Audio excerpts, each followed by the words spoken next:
Wendy slightly raised the corners of her mouth. I've been a fan of yours since the day I first heard your performance. Teased with a playful smile, I froze. My name is Chris, I'm 30 years old.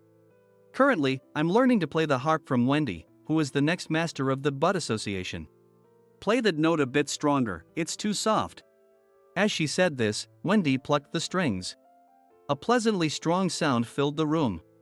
My notes don't quite sound like Wendy's notes. Getting this one clear note right is quite difficult. Music is a series of these notes.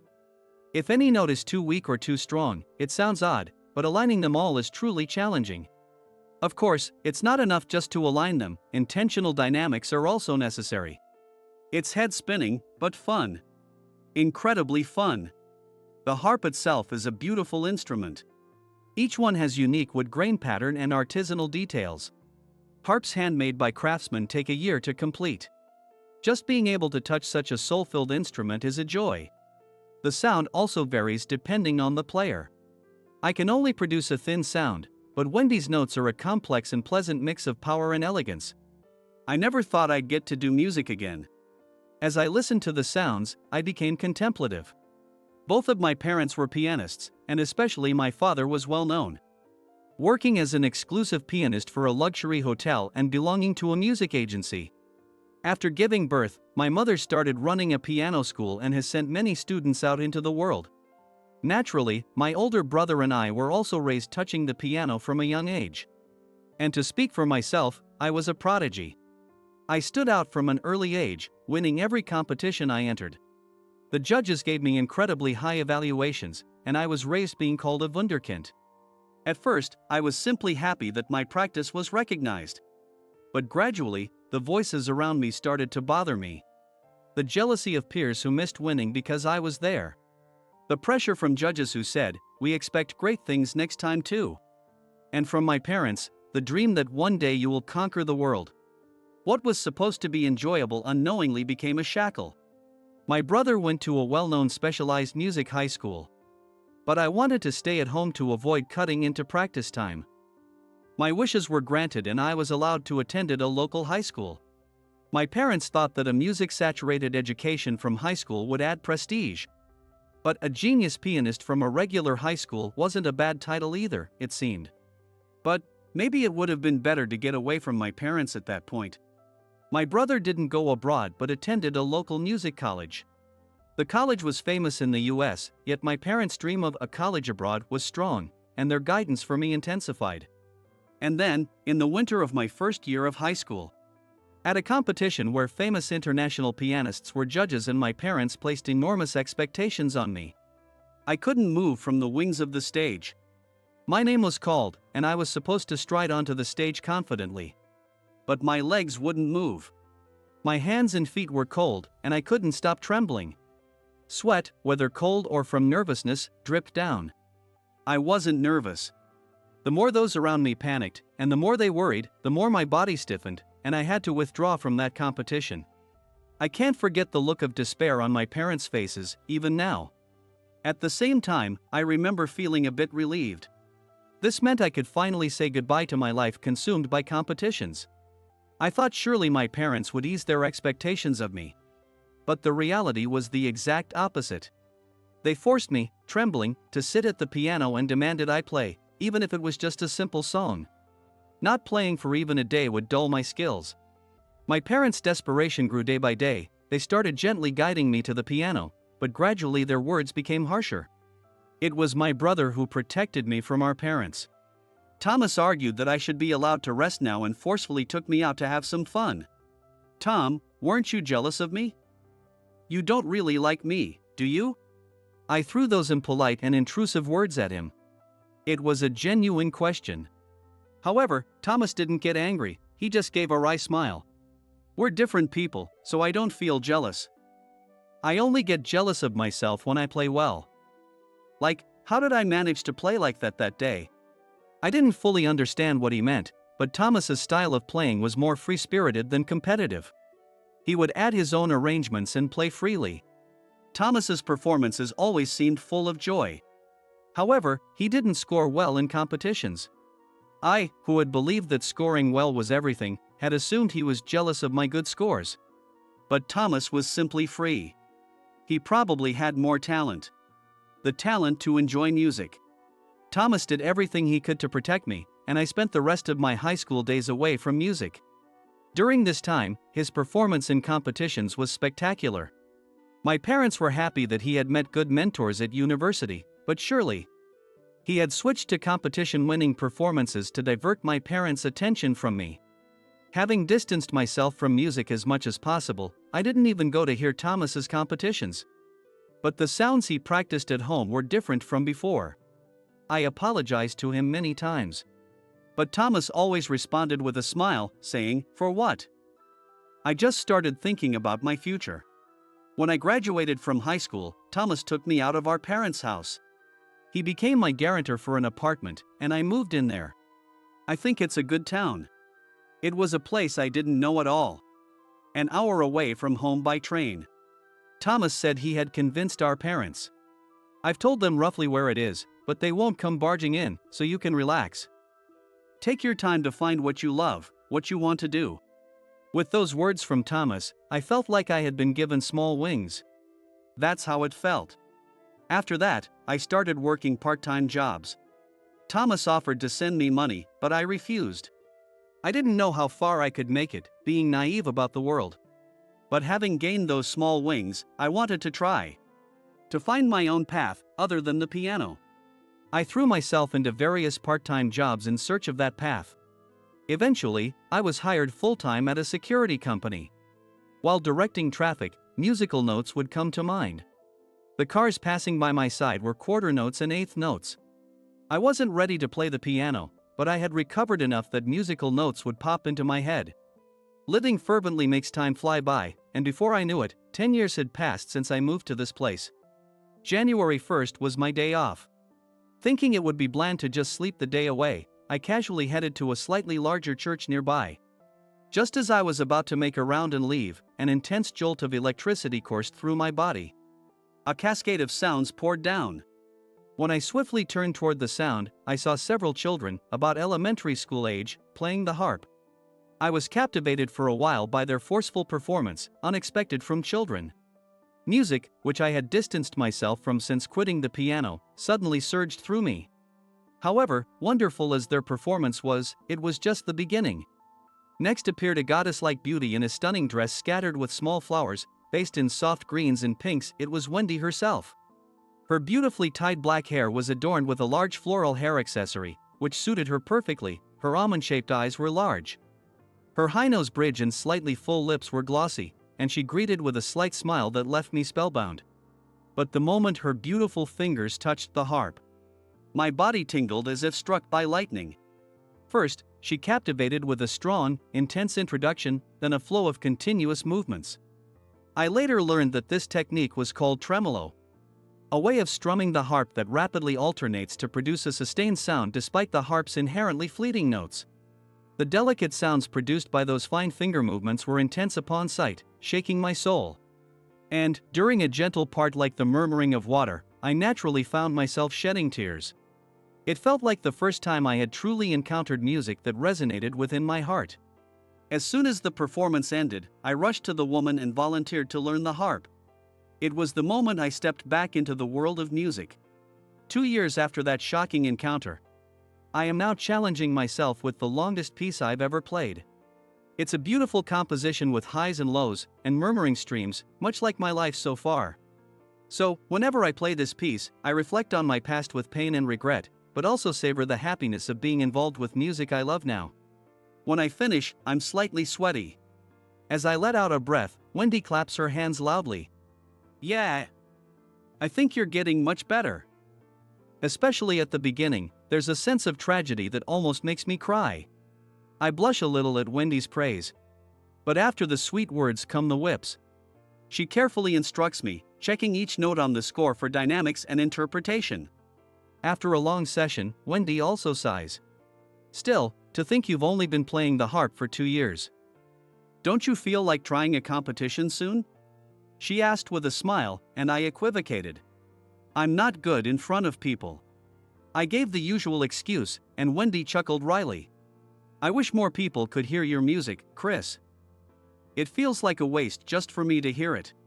Today, Wendy, wearing a pink dress and her black hair in a half-up style, gave a light wink. My face turned red at her expression. I hurriedly began to pack up, using it to hide my embarrassment. I have no intention of participating in competitions or concerts, but I'm always willing to help out. Since starting to learn the harp, I had my security job switched to the night shift. I can't practice harp at night, so I work then, get some sleep, and spend all the time before work practicing. This way, I don't need to take time off for lessons, nor for preparing for concerts or competitions, which suits my lifestyle. Though it does leave me a bit sleepy. This day too, I was roped into a Sunday tea party event.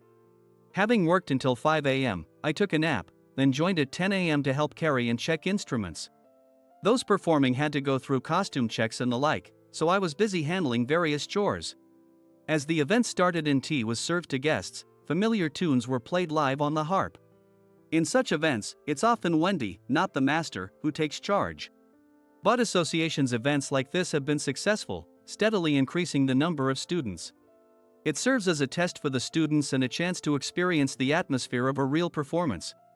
Which is why we actively participate in tea parties and concerts. Then, an accident happened. One of the students' relatives passed away suddenly, so she had to leave the event unexpectedly. As a veteran student who was scheduled to perform solo, her absence would leave a gap in the program. Her performance was supposed to be in 2 hours, towards the end, and we could have proceeded with the next performance. But Wendy quietly approached me. "Hey, would you like to give it a try?" Her sudden proposal made my heart race. Not many people here are solely focused on the harp performance. They're here to enjoy their tea. Maybe you could play in a setting like this? Indeed, the live performance here was more akin to background music. Still, it wasn't that no one was listening. I swallowed nervously and looked at Wendy. Her carefree, sweet smile was nothing like the expectant stares of my parents. "I'll do it." The words came out naturally from my mouth. It might sound pretentious, but I never felt nervous when playing the piano. It was just about doing what I always do, the only change being from a room piano to a stage piano. But with the harp, it was different. I couldn't pinpoint why, but it definitely made me nervous. Of course, my inexperience was a major factor, and taking over for a veteran student was no small task. However, Wendy reassured me with a smile, "You're not replacing anyone, just let us hear your music."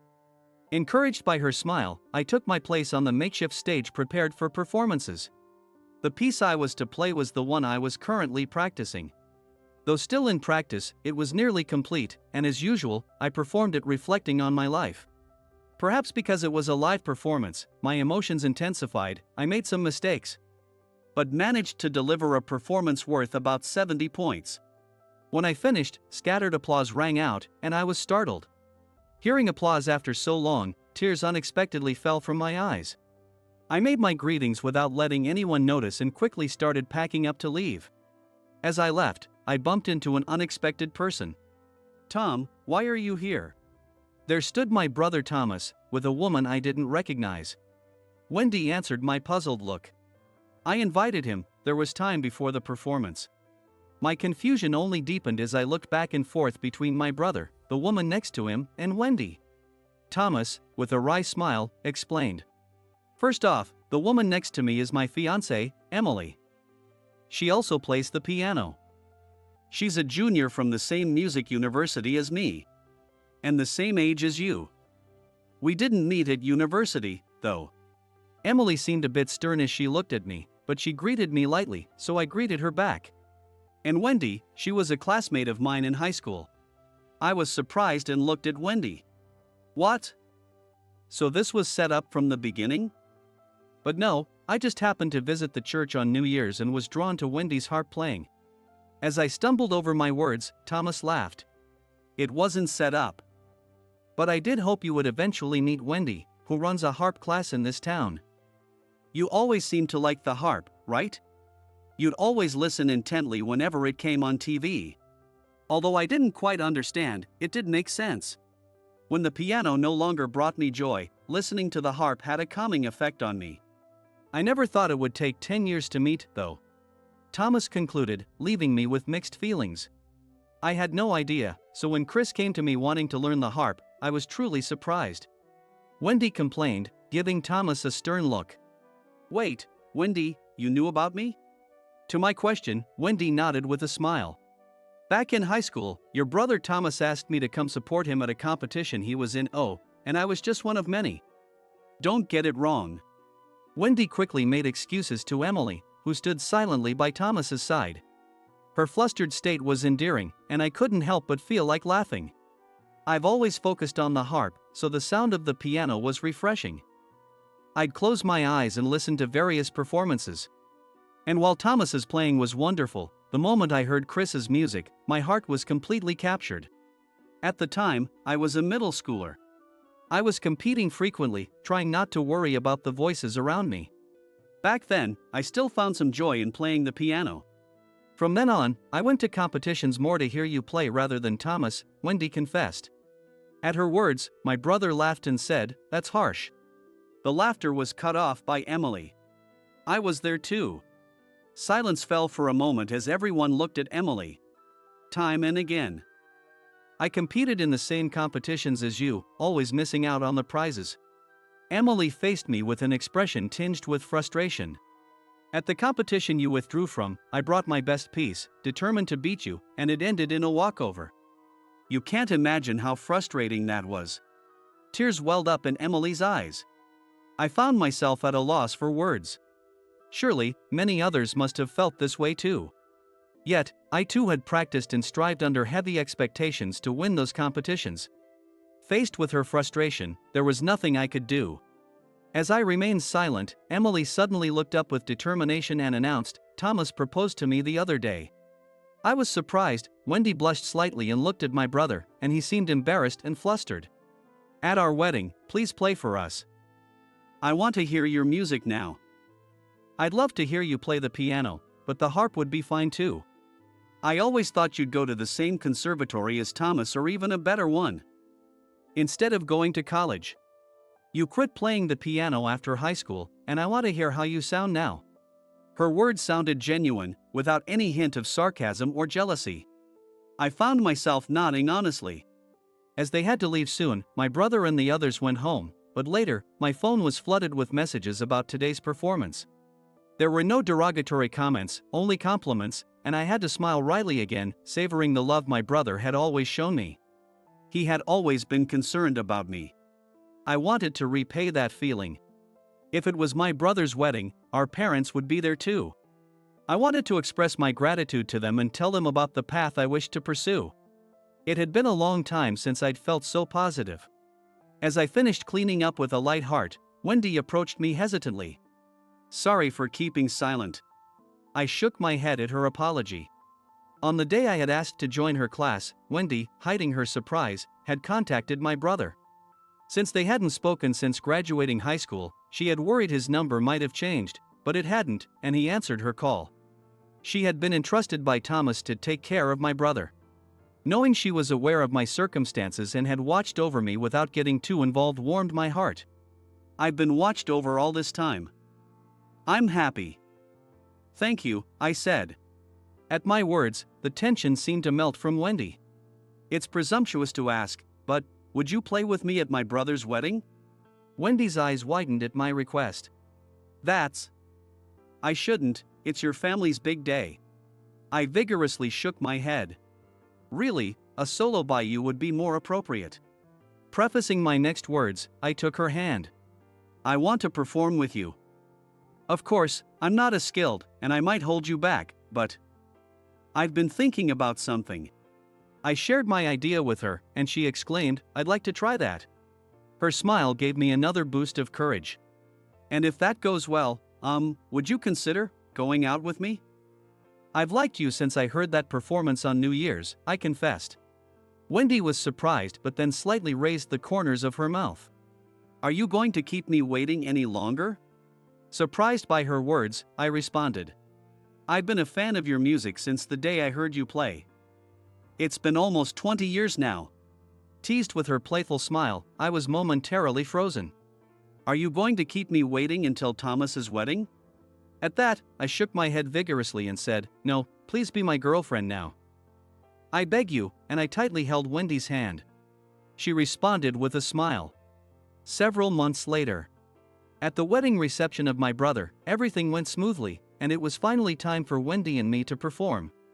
A grand piano, previously used by the newlyweds, was still set up at the venue. We began by placing a harp in front of it, starting with a duet. Wendy's warm notes led my modest playing, enveloping the venue. We performed an original piece suitable for the celebration, and after our duet, Wendy began her solo. Then, I rose from the harp and moved to the piano. The room buzzed slightly with surprise. As Wendy's solo concluded, my piano solo began, taking over seamlessly. It had been 15 years since I last played the piano seriously. Tears had flowed when I first played the keys again in practice. I never thought I'd have my fingers on these white keys again. I shouldn't get sentimental. Today was about celebrating my brother. I had to play my best to honor his new beginning. My performance was the freest I had ever played, as if the notes soared into the sky. My piano solo fades out, and Wendy's harp begins to play. It's a duet between my piano and Wendy's harp. My clumsy harp playing and the piano I've been familiar with since childhood. Wendy supports me with everything I have now. I wished this moment could last forever, but eventually, our performance reached its finale. When the last note finally faded, the reception hall erupted in thunderous applause. The MC handed me the microphone. Surprised, I looked at my brother, who glanced at our parents. Understanding his intent, I stood and first offered words of celebration. "Thank you for listening. Thomas, Emily, congratulations on your wedding." "Emily, this is all of me now," I said. Emily nodded repeatedly with teary eyes. Perhaps I had managed to thaw her heart a bit. Then, I looked towards our parents. "I'm sorry for being an unworthy son. But, I am happy to have a life with music." Thanks to the harp, I felt that joy again. So, as I was about to continue, our parents nodded their heads. Their expressions seemed to say, "We understand everything." So, I changed my words. "Please, come to Wendy's and my wedding next." The announcement sent the room into an uproar. Thomas joked, "Whose celebration is this?" but his face was filled with satisfaction, and I could see tears in his eyes. A year later, as promised, Wendy and I got married. At our wedding, Thomas and Emily, having further honed their skills, performed a piano duet that enchanted the venue with luxurious moments. It was daunting to follow such a splendid performance, but seeing Wendy in her bridal dress, all my nerves vanished. This time, Wendy and I performed only on the harp. My playing was still far from perfect compared to Wendy's. She had touched the harp since childhood. However, I had improved gradually with my innate musical sense, and recently, I had even won a special prize at a major competition.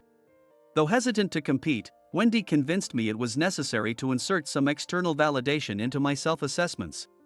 The prize we won together surprisingly boosted my confidence, and this time, I decided to compete solely with the harp, without relying on my piano skills. Though still imperfect, the audience generously showered us with warm applause. Our parents' smiling faces were clearly visible. Thomas and Emily also applauded us heartily. Throughout my life, I had always been watched over and loved by others.